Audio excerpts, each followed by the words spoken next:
नमस्कार, ग्लोबल न्यूजमा स्वागत छ। सुरुमा हेडलाइन्स।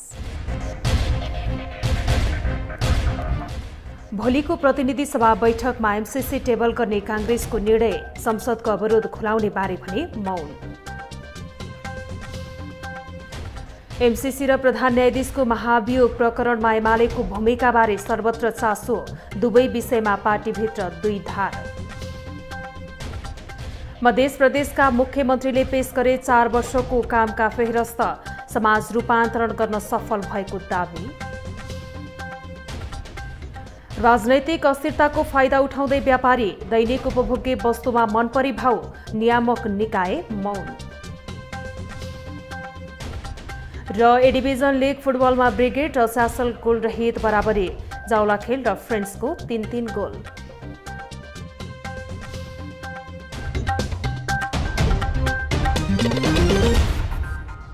ग्लोबल न्यूज अब विस्तारमा। सत्ताको नेतृत्व गरेको नेपाली कांग्रेसले भोलिको संसद बैठकमा एमसीसी टेबल गर्ने निर्णय गरेको छ। कांग्रेसको संसदीय दलको बैठक प्रतिनिधि सभाको बैठकमा एमसीसी टेबल गर्ने निर्णयमा पुगे पनि संसदको अवरोध खुलाउनेमा भने मौन देखिएको छ। प्रमुख सत्तारूढ दल नेपाली कांग्रेसको संसदीय दलको बैठकले एमसीसी संसदमा टेबल गर्ने निर्णय गरेको छ। सोमबार बसेको कांग्रेस संसदीय दलको बैठकले एमसीसी टेबल गरेर अनुमोदनको प्रक्रिया सुरु गर्ने निर्णय गरेको हो। कांग्रेस नेतृत्वकै सरकारकै पालामा एमसीसी सम्बन्धी सम्झौतामा हस्ताक्षर भएको र पारित गर्न कांग्रेसले अग्रसरता देखाएको हो। नेपाल सरकार र मिलेनियम च्यालेन्ज कर्पोरेसनको बीचमा भएको अनुदान सम्झौतालाई अनुमोदनको लागि मन्त्री परिषदमा पेश गर्ने र अनुमोदन भइसके पछाडि दात्री निकायलाई जानकारी गराउने भनेर जुन प्रस्ताव पारित गरेको प्रस्तावले 2076 साल असारको 30 गते अनुमोदनको लागि संसदमा दर्ता गरायो। नेपाली कांग्रेसको संसदीय दलले पूर्व प्रधानमन्त्री केपी शर्मा ओलीको नेतृत्वमा रहेको मन्त्री परिषदले यो संसदमा दर्ता गरेको यो प्रस्तावलाई तत्काल संसदमा टेबल गरेर र यसलाई अनुमोदनको प्रक्रिया अगाडि बढाउनुपर्छ भनेर माग गर्ने यसलाई आफ्नो निर्णय गर्यो। कांग्रेसले एमसीसी सम्झौता पारित गर्नका लागि एमाले, नेकपा एकीकृत समाजवादी र नेकपा माओवादी केन्द्रले समेत सहयोग गर्ने अपेक्षा रहेको बताएको छ।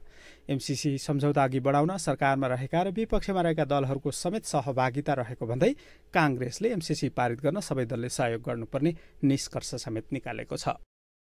यसम्म निष्कर्ष निस्किएको छैन, तर एमसीसी चाहिँ पारित हुनुपर्छ भन्ने मूल त्यही हो। उहाँले भन्नुभयो कि एमसीसी नेपालको लागि राम्रो हो, यहाँ कुनै अमेरिकाको सेना आउँदैन, उनीहरूको कुनै किसिमको हस्तक्षेप हुँदैन, यही सब कुराहरू राख्नुभयो। एमसीसी एउटा अनुदान हो र यसलाई चाहिँ यो नेपालको लागि यसले चाहिँ नि दीर्घकालीन सहयोग पनि पुर्याउँछ।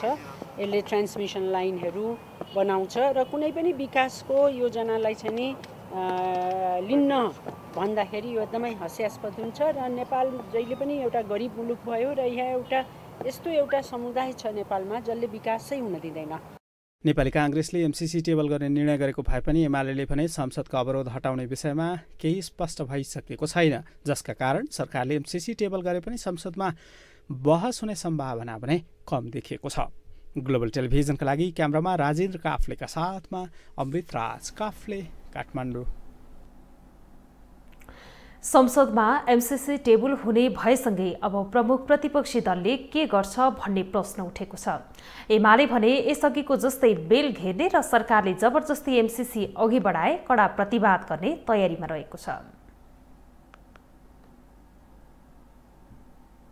प्रधानमन्त्री शेरबहादुर देउवाले बुधबार अमेरिकी सहयोग परियोजना एमसीसी संसदमा लैजाने भएसँगै अब नेकपा एमाले के गर्छ भन्ने खोजी हुन थालेको छ।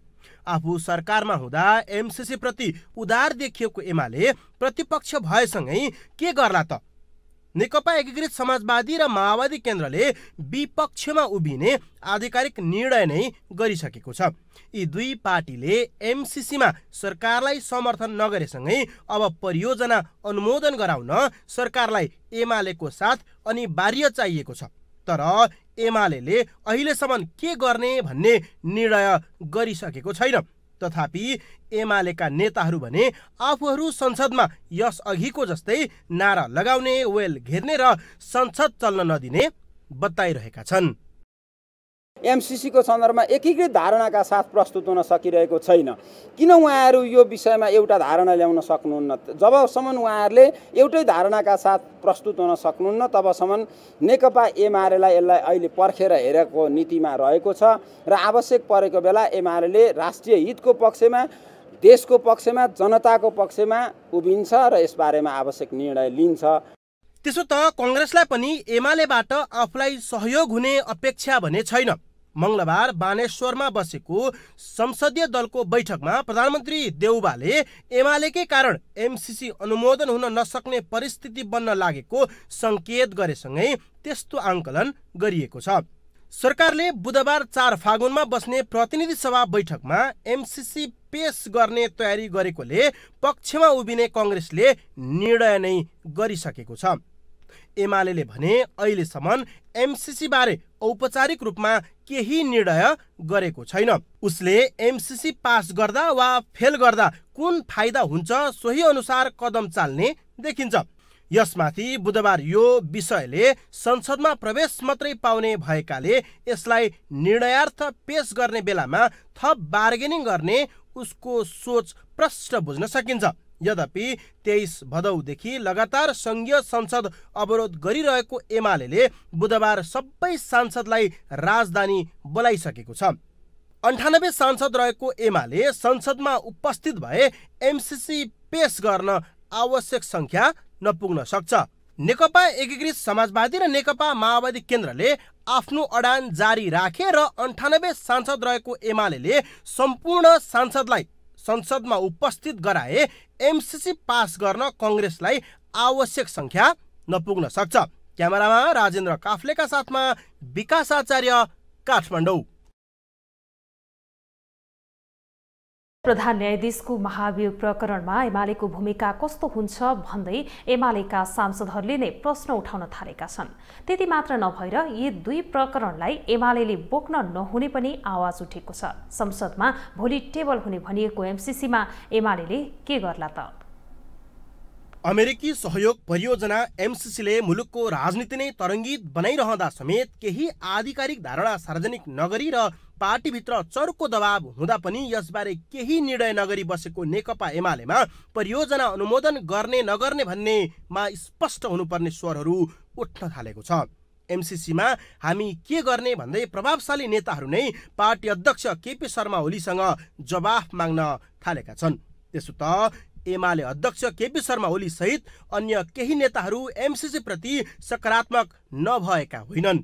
उनीहरूले पटक पटक यसलाई आँखा चिम्लिएर पास गर्नुपर्ने धारणा राखेका पनि थिए। नेकपाको सरकार रहँदा मात्रै नभएर पछि एमालेको एकल सरकार हुँदा पनि एमाले अध्यक्ष तथा तत्कालीन प्रधानमन्त्रीले एमसीसीलाई संसदमा लैजान गरेको प्रयास घाम झैं छर्लङ्ग पनि छ। खोजेर ल्याएर पढे हुन्छ, पढ्ने भन्दा हल्लाका भरमा कुद्ने र जसरी भए पनि विरोध गर्न पाए भयो भन्ने कस्तो चिन्तन। खुट्टाले टेकेर हिँड्न छोडेर टाउकाले टेकेर त्यो हातले टेकेर खुट्टा ठाडा पारेर हिँड्ने अभ्यास गर्न किन जरुरी छ? खुट्टाले टेकेर हिँड्नुपर्छ। खुट्टाले टेकेर हिँड्ने भनेको जे त्यसमा प्रबन्ध छ त्यो प्रबन्ध पढेर त्यो प्रबन्धमा ठिक बेठिक यहाँ छ भनेर भन्नु चाहिँ एउटा कुरा हो। तर नेकपाकालीन र एमालेकालीन दुवै सभामुख कृष्णबहादुर महरा र अग्निप्रसाद सापकोटाले एमसीसीलाई टेबल गर्न नमान्दा परियोजनाबारे संसदमा छलफल हुन सकेन। आखिर किन एमालेका प्रभावशाली नेताहरूले एमसीसीमा हामी के गर्ने भनेर अध्यक्षलाई सोधे त? कि पार्टी अध्यक्ष ओली प्रभावशाली नेताहरूलाई केही जानकारी नै नदिई एमसीसीमा राजनीतिक खेल खेलिरहेका त छैनन्? त्यस्तै एमालेले आफ्नो राजनैतिक स्वार्थका लागि एमसीसीलाई मोहरा त बनाइरहेको छैनन्। यता सत्तारूढ दल नेपाली कांग्रेसले सहयोग परियोजना एमसीसी 4 गते बुधबारको संसद बैठकमा टेबल गर्न सरकारलाई आग्रह नै गरिसकेको छ। सँगै बुधबार सरकारले एमसीसी संसदमा टेबल गर्ने पनि भएको छ। माओवादी केन्द्र र एकीकृत समाजवादी एमसीसी अनुमोदन गर्न सरकारलाई सहयोग नगर्ने बताइरहँदा एमालेले के गर्छ त? एमालेले संसद अवरुद्ध जारी राख्छ कि पक्ष वा विपक्षमा लाग्छ? त्यति मात्रै होइन, निलम्बित प्रधान न्यायाधीश चोलेन्द्र शमशेर राणाप्रति उदार देखिएको एमाले पार्टीभित्र भने राणा बोक्ने कि नबोक्ने भन्नेमा पनि स्पष्ट द्विधार देखियो। चोलेन्द्र शमशेर राणाकै परमादेशले सत्ताच्युत भएको एमाले किन राणा बोक्न तयार भयो त? समग्रतामा भन्दाखेरि लोकतन्त्रमाथिको प्रहारका रूपमा नेपाली जनताले स्थापित गरेको सङ्घीय लोकतान्त्रिक गणतन्त्रमाथिको प्रहारका रूपमा र नेपालको भर्खरै सुदृढ हुँदै गएको जुन राजनीतिक प्रणाली छ त्यसलाई अस्थिर बनाउने एक प्रकारले भन्दाखेरि नेपालमा नियन्त्रित अस्थिरता सिर्जना गर्ने उद्देश्य अन्तर्गत यो कदम अगाडि बढाइएको निष्कर्षका साथ हामीले यस विषयमा पार्टीको तर्फबाट गम्भीर ढङ्गले प्रतिवाद गर्नु आवश्यक छ। चोलेन्द्र शमशेर राणा महाभियोग लागेर निलम्बनमा परिसकेका छन्। सँगै वरिष्ठतम न्यायाधीश दीपक कुमार कार्की कायम मुकायम प्रधान न्यायाधीशमा नियुक्त भइसकेका छन्। सत्तामा रहँदा एमसीसी पास गर्न टुप्पीदेखिको बल गर्ने एमाले अहिले किन रमिते भएको छ? प्रधान न्यायाधीशसँग खुसुक्क खुसामत गरेको एमाले अहिले उनको बचाउमा किन लागेको छ? यो सवालमा आम जनताले मात्रै होइन, एमाले जनले पनि गर्न थालेका छन्। तर माधव नेपाल पार्टीबाट निस्किएपछि यो पार्टी स्पष्ट लाइनमा अघि बढ्यो भनेर जुन ढङ्गले पिटिएको थियो, तर यी दुई प्रकरणले एमाले फेरि पनि मौन बसेपछि उसको राजनीतिक लाइनको बारे प्रश्न उठेको छ। क्यामेरामा राजु थापाका साथमा विकास आचार्य, काठमाडौँ। राष्ट्रिय सभाका अध्यक्ष गणेश प्रसाद तिमल सिन्हाले नेपालमा विदेशी सहयोग ल्याउने विषयमा कडाई गरिनुपर्ने बताउनु भएको छ। राष्ट्रिय सभा अन्तर्गतको विधान व्यवस्थापन समितिको बैठकमा अध्यक्ष तिमल सिन्हाले विदेशी सङ्घ संस्था तथा सरकारबाट लिइने सहयोगमा कडाई गरिनुपर्ने बताउनु भएको हो। विदेशी हस्तक्षेप हुने किसिमका सहयोग लिन नहुने भन्दै उहाँले यस्ता विषयमा पहिले स्पष्ट हुनुपर्ने धारणा राख्नुभयो। एउटा बजेटको सीमाभित्र तिनलाई पनि राख्यो, त्यहाँबाट लिन सक्नेछ भनेर त्यो भयो भने त्यो स्वाभाविक ढङ्गले नेपालको बजेटभित्र आउँछ। अरू पनि छन् युएन एजेन्सीहरू, अरूहरू कहिलेकाहीँ त्यो कहाँबाट आयो, कहाँ के सहयोग गर्यो थाहा नभइकन उसको ठाउँबाट भन्दा नेपालमा हामी यति गर्ने भने आउँछ, तर यहाँको हाम्रो कहीँ पनि नपरे आउन सक्छ। त्यस कारणले त्यहाँ पार्ने के हो त? आफू खुसी लिने र चल्ने गराउने प्रवृत्तिलाई रोक्नुपर्छ भन्ने हिसाबले यसलाई अलिक टाइट गर्नुपर्ने, ल्याउनु पर्ने हुन्छ। अध्यक्ष तिमल सिन्हाले राष्ट्रिय सभाले पारित गरेर पठाएका विधेयक प्रतिनिधि सभामा वर्षौंदेखि रोकिएर रहेको भन्दै असन्तुष्टि व्यक्त गर्नुभयो। उहाँले प्रतिनिधि सभामा विधेयक रोकिएको सम्बन्धमा सम्बन्धित मन्त्रालयले प्रतिनिधि सभालाई घचघच्याउनु पर्ने बताउनुभयो। उहाँले आगामी 1 वर्ष चुनावी वर्ष हुने भएकाले प्रतिनिधि सभाले विधेयक पारित गर्न नसक्ने हो कि भन्ने आशंका व्यक्त गर्नुभयो। नेपाली कांग्रेसले पार्टीका विभिन्न भातृ संगठनको कार्य समिति विघटन गरेको छ। आज बसेको कांग्रेसले केन्द्रीय कार्य सम्पादन समितिको बैठकले भातृ संगठन, महिला संघ, दलित संघ, तरुण दल, नेवी संघ विघटन गरेको हो। बैठकपछि प्रवक्ता डाक्टर प्रकाश शरण महतले मुस्लिम संघ बाहेक अरू भातृ संगठनको कार्य समिति विघटन गरेको जानकारी दिनुभयो। महतका अनुसार भातृ संस्थामा नयाँ कमिटी ल्याइने भएको छ भने नयाँ कमिटी ल्याउने अधिकार पार्टी सभापति शेरबहादुर देउवालाई दिएको छ। विभिन्न तहको विभिन्न पदहरूमा निर्वाचित या मनोनीत भातृ या शुभेच्छुक संस्थाका सभापति, पदाधिकारी या सदस्यहरूको पद नेपाली कांग्रेसको विधानको धारा 42(1) अनुसार स्वतः रिक्त भएको हुँदा ती पदहरूमा पदपूर्ति गर्ने निर्णय यो बैठकले गरेको छ। यसैगरी कांग्रेसले स्थानीय तहको निर्वाचनलाई लक्षित गरी 1 महिना देशव्यापी संगठन सुदृढीकरण अभियान चलाउने भएको छ। बैठकले यही फागुन 20 गतेदेखि 30 गतेसम्म संगठन सुदृढीकरण अभियान सञ्चालन गर्ने निर्णय भएको महतले जानकारी दिनुभयो। ग्लोबल न्यूजमा एकैछिन ब्रेक।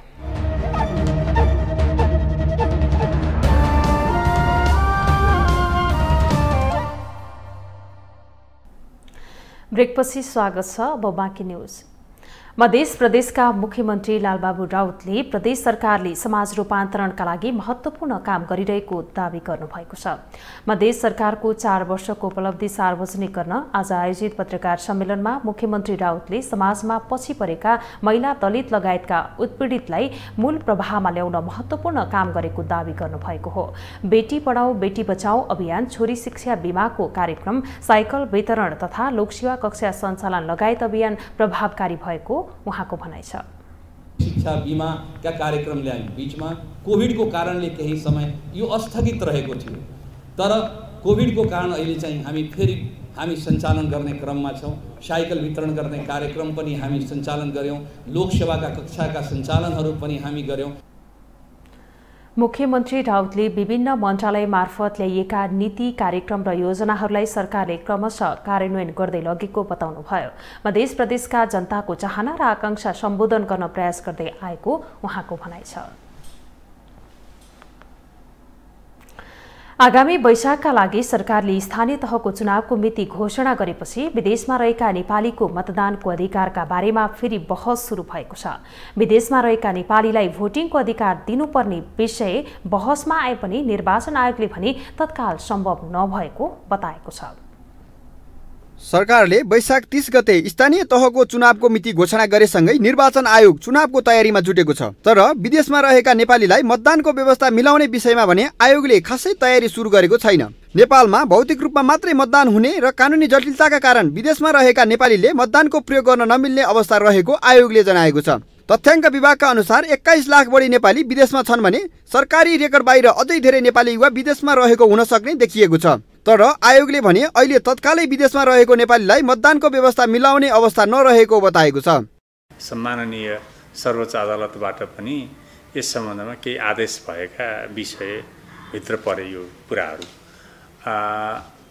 र यसको लागि पनि अहिले मैले यहाँलाई निवेदन गरे जस्तै कानुनमा त्यो अनुसारको व्यवस्थाहरू हुनुपर्दछ र अब साथसाथै सम्भाव्यता अध्ययनको लागि चाहिँ आयोगले केही कार्यटोलीहरू गठन गरेर विभिन्न जहाँ नेपाली समुदायहरू बढी बसोबास गर्नुभएको छ अथवा नेपाली दाजुभाइ दिदीबहिनीहरू गएर रोजगारी अथवा अन्य उद्देश्यले चाहिँ बसोबास गर्न ती मुलुकहरूमा गएर पनि अध्ययन गर्नु र कार्यदलले प्रतिवेदन पनि दिएको छ। यता विज्ञहरूले भने नेपाली रहेका मुलुकहरूसँग सहकार्य गरेर विदेशमा रहेका नेपालीलाई मतदानको व्यवस्था मिलाउन सके राम्रो हुने बताउँछन्। सर्वोच्च अदालतले समेत विदेशमा रहेका नेपालीले चुनावमा मतदान गर्ने व्यवस्था मिलाउने बारे अध्ययन गर्न र सरकारलाई आदेश दिएको भए पनि अहिलेकै अवस्थामा भने सम्भावना नरहेको उनीहरूको तर्क छ। विदेशमा भएको मतदाताहरूलाई पनि समावेश गर्न सके हुन्थ्यो, तर निर्वाचनमा सामान्यतया एब्सेन्टीहरू त हुन्छ नि, यी भएकै त हुन्छ भने अब विदेशमा काम खोजेर काम गर्नु गएको मान्छेहरू उनीहरूको पनि मतदान चाहिँ सुरक्षित हुनुपर्छ भन्ने त कुनै त छैन। तर राम्रो चाहिँ नि यो हरेक नागरिकै हो, उनीहरू कामको खोजीमा गयो कहीँबाट मतदान गर्नु पाओस्। अब यसमा चाहिँ दुई देशको सम्बन्धको कुरा छ, उनीहरूले पनि त्यो अवसर दिनु पर्यो, हामीले पनि त्यो लिन सक्नु पर्यो होइन। अब त्यसले गर्दाखेरि अहिले त सर्वोच्च अदालतले त्यो व्यवस्था गर है, अध्ययन गर, अनुसन्धान गर भनेर भनेको छ। अहिले चाहिँ ई भोटिङको पनि एउटा चाहिँ हुनसक्ने सम्भावनाहरू भएको हुनाले त्यो चाहिँ अध्ययन गर्नुपर्छ। विदेशमा रहेका नेपालीले मतदान गर्न पाउने अवस्थामा अहिलेको राजनीतिक दलको उपस्थितिमै फेरबदल आउन सक्ने समेत कतिपयले भन्ने गरेका छन्। तर राजनीतिक दलका नेताहरू भने कानुन निर्माण गरेर विदेशमा रहेका नेपालीलाई मतदानको व्यवस्था मिलाउनेतर्फ खासै उत्सुक देखिएका छैनन्। ग्लोबल टेलिभिजनका लागि क्यामेरामा सन्दीप डाँगीका साथमा कविन्द्र तिमसिना, काठमाडौँ। पछिल्लो 24 घण्टामा देशभर 680 जनामा कोरोना भाइरस संक्रमण पुष्टि भएको छ। कुल 7095 जनामा कोरोना परीक्षण गर्दा 680 जनामा संक्रमण पुष्टि भएको हो। पछिल्लो समय कोरोना संक्रमित हुने भन्दा निको हुने दर बढ्दै गएको स्वास्थ्य मन्त्रालयले जनाएको छ। मन्त्रालयका अनुसार पछिल्लो 24 घण्टामा मात्रै 1835 जना कोरोना भाइरस संक्रमण मुक्त भएका छन्। यो सँगै देशभर सक्रिय संक्रमित 20,000 भन्दा कम रहेका छन्। अर्थात् मंगलबार देशभर 19,400 जना सक्रिय संक्रमित रहेका छन्। यसैगरी पछिल्लो 24 घण्टामा कोरोनाबाट 2 जनाको ज्यान गएको छ। यो सँगै देशभर कोरोनाबाट ज्यान गुमाउनेको संख्या 11,902 जना पुगेको छ। साहित्यकार, लेखक तथा झर्रोवादी आन्दोलनका अगुवा तारानाथ शर्माको निधन भएको छ। शर्माको 87 वर्षको उमेरमा आज बिहान निधन भएको हो। शर्मा लामो समयदेखि डिमेन्सिया रोगबाट ग्रसित हुनुहुन्थ्यो। उहाँ मधुमेह, मुटुरोग र उच्च रक्तचापबाट पनि पीडित हुनुहुन्थ्यो। इलामको बरबोटेमा 1992 सालमा जन्मिएका शर्मा नेपाली साहित्यमा नियात्राकार, निबन्धकार र समालोचकको रूपमा परिचित हुनुहुन्छ। अंग्रेजी भाषामा विद्यावारिधि गरेका उहाँका 2 दर्जनभन्दा बढी कृति प्रकाशित रहेका छन्। उहाँको नियात्रा संग्रह बेलायती र बरालिदाले सन् 2022 सालको मदन पुरस्कार प्राप्त गरेको थियो। पछिल्लो समय दैनिक उपभोग्य वस्तुको बजार भाव उकालो लागिरहेको छ। मूल्य आकाशीय र उपभोक्ताको भान्सा चलाउनै मुस्किल हुन थालेको भए पनि नियामक निकायको उपस्थिति भने देखिएको छैन। मूल्य बढ्नुको खास कारण नभए पनि व्यवसायीले भने आफू खुसी मूल्य तोक्ने गरेको देखिएको छ। नेपाल आयल निगमले इन्धनको मूल्य बढाएर प्रति लिटर पेट्रोल 142 रुपैयाँ, डिजेल र मट्टीतेल 125 रुपैयाँ पुर्यायो। इन्धनमा भएको मूल्य वृद्धिको बहानामा व्यवसायीले खाद्यान्नको मूल्य बढाउन सुरु गरेका हुन्। त्यसबाहेक यो अघिल्लो महिनामा मात्रै खाने तेलको मूल्य प्रति लिटर 32 रुपैयाँ बढेको छ। चिनीको मूल्य पनि किलोकै 5 रुपैयाँ बढेर झण्डै खुद्रामा 100 रुपैयाँमा बिक्री भइरहेको छ। दुग्ध विकास संस्थानले पनि दूधको मूल्य फ्याक्ट अनुसार प्रति लिटर 9 देखि 14 रुपैयाँसम्म बढायो। दूधमा मूल्य वृद्धिसँगै दुग्धजन्य पदार्थको मूल्य समेत बढेको छ। त्यस्तै चामलको मूल्य बोरामै 200 रुपैयाँसम्म बढेको हो। 110 देखि 120 रुपैयाँसम्म पर्ने मुसुरोको दाल 160 रुपैयाँसम्म पुगेको छ। बजारमा अचाग्दै मूल्य वृद्धि भए पनि सरकारकै मातहतमा रहेको वाणिज्य विभागको फितलो अनुगमन मुख्य कारण रहेको उपभोक्ता अधिकार कर्मीहरूको भनाइ छ। राज्य आफैलाई फेलियर हुने काम चाहिँ राज्यकै तर्फबाट भइराखेको अवस्था छ। जस्तो पेट्रोलियम पदार्थको कुरा गर्दाखेरि अथवा चिनीको कुरा गर्दाखेरि अथवा तपाईँको यो दुधको कुरा गर्दा मूल्य निर्धारण गर्ने निकाय भनेको नेपाल सरकार हो। तर नेपाल सरकार यी कुराहरूमा पनि निरीह भएर बजारलाई छाडा छोडेको अवस्था छ, जसको कारणले अहिले बजार अत्यन्त अराजक अवस्थामा अगाडि बढेको छ। वाणिज्य आपूर्ति तथा उपभोक्ता संरक्षण विभागले भने बजारमा अनुगमन र मूल्य विश्लेषण गरिरहेको दावी गरेको छ।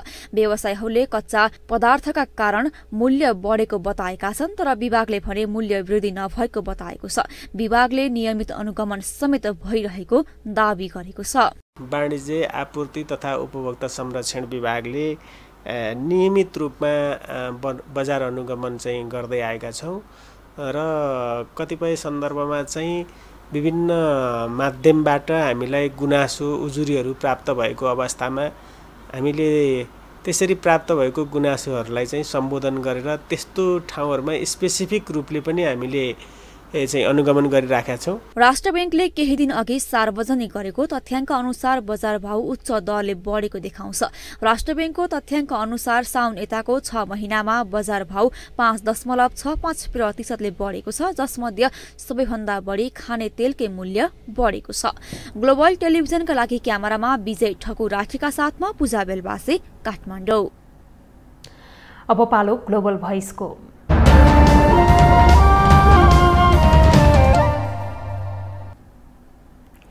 बजारमा दैनिक उपभोग्य वस्तुको मूल्य आकाशिएको छ, तर सरकार भने नदेखे झै गरेर बसेको छ। मौसमी अनुगमन गर्ने नियामक निकाय पनि मौन बसेका छन्। यसका कारण व्यापारीको मनोमानी बढेको छ। यसै सन्दर्भमा ग्लोबल भोइसमा आज हामीले सर्वसाधारणलाई सोधेका छौं, मूल्य वृद्धि नियन्त्रण नहुनुलाई के भन्नुहुन्छ?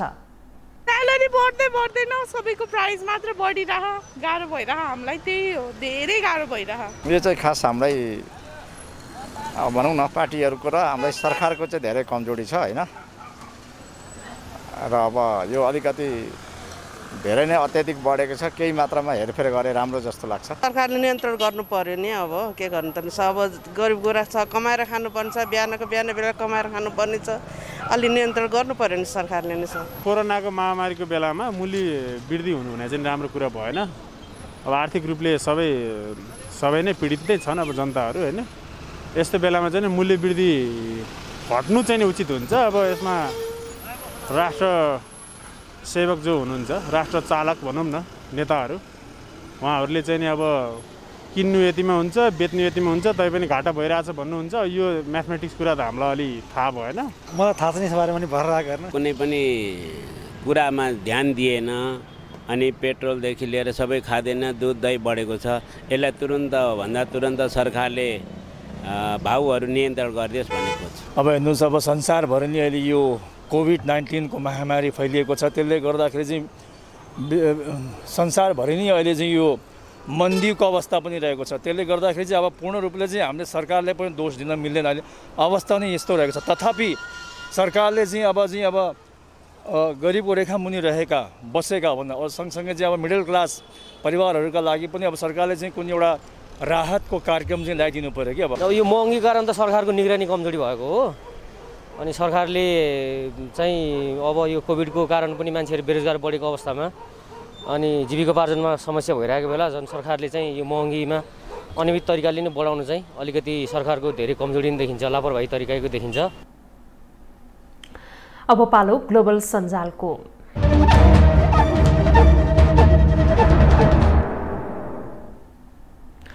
ग्लोबल सञ्जालमा हामी हरेक दिन सार्वजनिक महत्त्वको विषयमा सामाजिक सञ्जालकर्ताले अभिव्यक्त गरेका विचारलाई समेट्ने गर्दछौँ।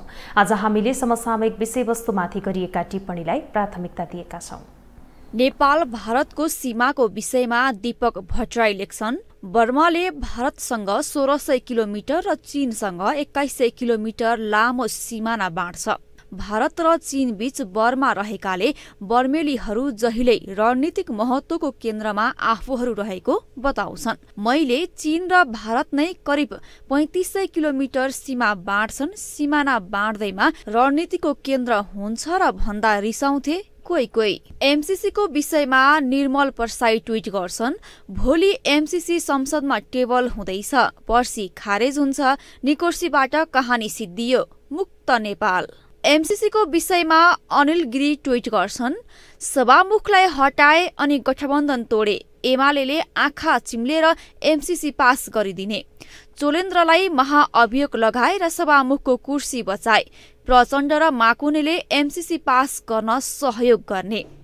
यस्तै दोग्ला, पिपलपाते, चेपारे, भिक्षावृत्ति र कम्बल ओढेर घिउ खाने रवैया भएकोले होला विदेशीले थर्काउने। राप्रपा निवर्तमान अध्यक्ष कमल थापाको अभिव्यक्तिलाई लिएर मोहन कुमार श्रेष्ठ ट्वीट गर्छन्, लाक्पा तामाङ संस्थापक रहेको र तपाईँ भर्खरै प्रवेश गर्नुभएको लाक्पाको राप्रपा नेपाल कसरी तपाईँको पुरानो घर हुन्छ? तपाईको नेतृत्वमा रहेको, तपाईँ हामीले मिहिनेत गरेर बनाएको पुरानो राप्रपा नेपाल त 2073 मङ्सिर 6 गते हालको राप्रपामा समाहित भइसकेको छ। इतिहास तोडमोड नगरौं, हामी जिउँदैछौं। पर्यटन मन्त्री आलेको अडियो कल सार्वजनिक भएको विषयमा राजन अधिकारी लेख्छन्, आलेको सार्वजनिक भएको अडियो भिडियो तिनी रत्नकार हुँदैको बेलाको हो कि वाल्मीकि भइसकेपछि रेकर्ड गरिएको हो? के भन्छन् मिडिया? खण्डन मात्र छापेर पुग्छ? तिनीहरूले के हो लेख्न सक्दैनौ? अब बिजनेस न्यूज।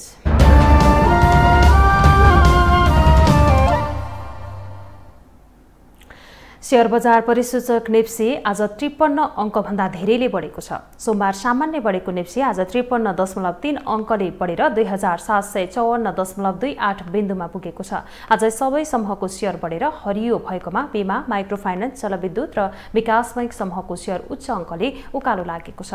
बजार खुलेदेखि दिउँसो 2 बजेसम्म सामान्य घटबढ भएको नेप्से 2 बजेपछि तीव्र गतिमा उकालो लाग्न थालेको थियो।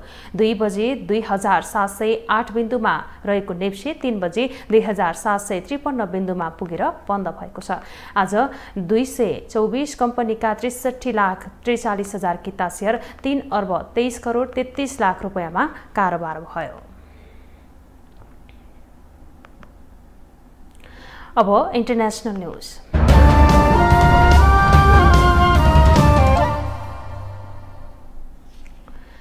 रुस र युक्रेन बीच जारी तनाव बीच रुसी रक्षा मन्त्रालयले एउटा ठूलो घोषणा गरेको छ।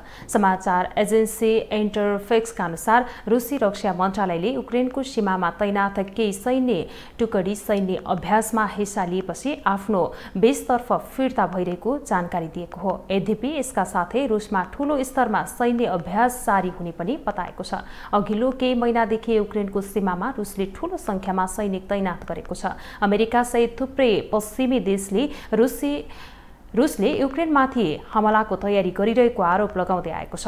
यद्यपि रुसले यो अस्वीकार गर्दै आएको छ। थुप्रै देशले रुसले युक्रेनमाथि हमला गरेको खण्डमा यसको गम्भीर नतिजा भोग्नुपर्ने चेतावनी दिँदै आएका छन्।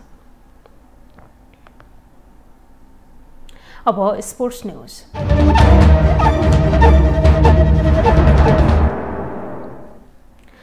युवा तथा खेलकुद मन्त्री महेश्वरजङ घतराजले खेलकुद क्षेत्रमा बजेट बढाउन पहल गरिदिन संसदीय समितिको ध्यानाकर्षण गराउनु भएको छ।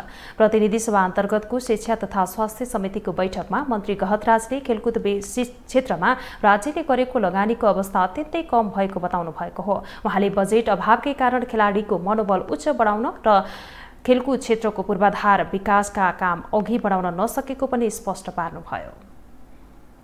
प्रतियोगिताका कामहरूमा कोभिड पनि हामीसँग छ।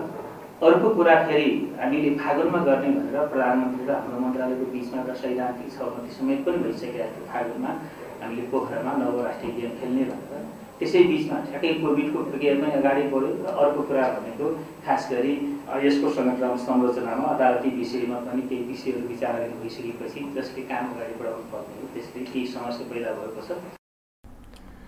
बैठकमा मन्त्रालयका सचिव डाक्टर दामोदर रेग्मीले खेलकुद क्षेत्रको गतिविधि चलायमान हुने गरी ऐन संशोधनको काम अघि बढाएको जानकारी दिनुभयो। उहाँले सर्वोच्च अदालतको अल्पकालीन आदेशका आधारमा राष्ट्रिय खेलकुद परिषद लगायतको काम प्रभावित भएको पनि बताउनुभयो। सचिव रेग्मीले बजेट अभावकै कारण खेलाडीको मनोबल बढाउन नसकेको बताउनुभयो।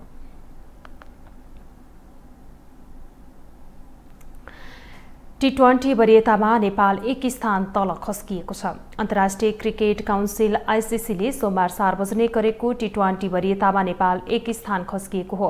आईसीसीको वरियतामा नेपाल 13औं स्थानमा छ। यसअघि 12औं स्थानमा रहेको नेपाल एक स्थान तल झरेको हो। ओमानमा सम्पन्न 4 देशीय T20 सिरिजका 3 मध्ये 2 खेलमा नेपाल पराजित भएको थियो। सोही पराजयले नेपालको वरियता खस्किएको देखिन्छ।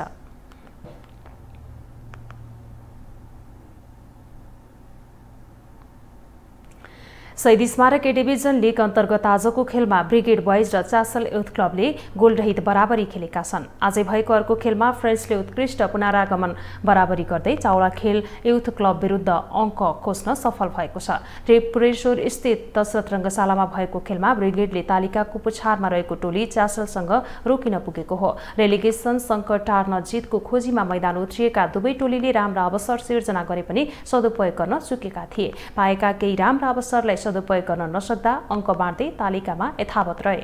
बराबरीसँगै ब्रिगेडले 11 खेलमा 7 अङ्क जोडेको छ। ब्रिगेड रेलिगेसन क्षेत्र 13औं स्थानमा रहेको छ। चासल पनि 11 खेलबाट 5 अङ्कका साथ तालिकाको पुछारमा छ। एन्फा मुख्यालयको मैदानमा सम्पन्न अर्को खेलमा रेलिगेसन क्षेत्रभन्दा 1 स्थान माथि कमजोर अन्तरमा रहेको फ्रेन्चले 3 गोलले पछि परेको अवस्थालाई उल्ट्याउँदै अङ्क खोज्न सफल भयो। बराबरीले फ्रेन्च रेलिगेसन क्षेत्रभन्दा माथि गोल अन्तरको आधारमा 12औं स्थानमा अटाएको छ भने चाउला खेल 10 खेलबाट 1 स्थान माथि 11औं स्थानमा रहेको छ।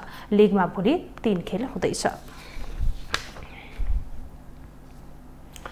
ग्लोबल न्यूजको अन्त्यमा अहिलेसम्मका हेडलाइन्स पुनः एकपटक। भोलिको प्रतिनिधि सभा बैठकमा एमसीसी टेबल गर्ने कांग्रेसको निर्णय, संसदको अवरोध खुलाउने बारे भने मौन। एमसीसी र प्रधान न्यायाधीशको महाअभियोग प्रकरणमा एमालेको भूमिकाबारे सर्वत्र चासो, दुवै विषयमा पार्टीभित्र द्विधार।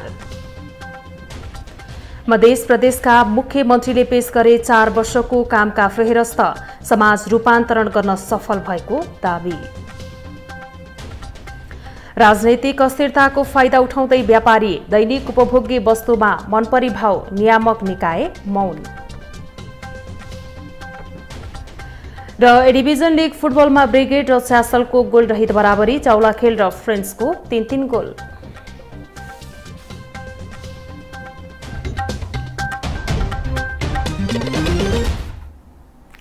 अहिलेलाई ग्लोबल न्यूज यति नै। ग्लोबल टेलिभिजन तपाईँ फेसबुक तथा युट्युबमा पनि प्रत्यक्ष हेर्न सक्नुहुनेछ। ग्लोबल टेलिभिजन हेर्दै गर्नुहोला। नमस्कार।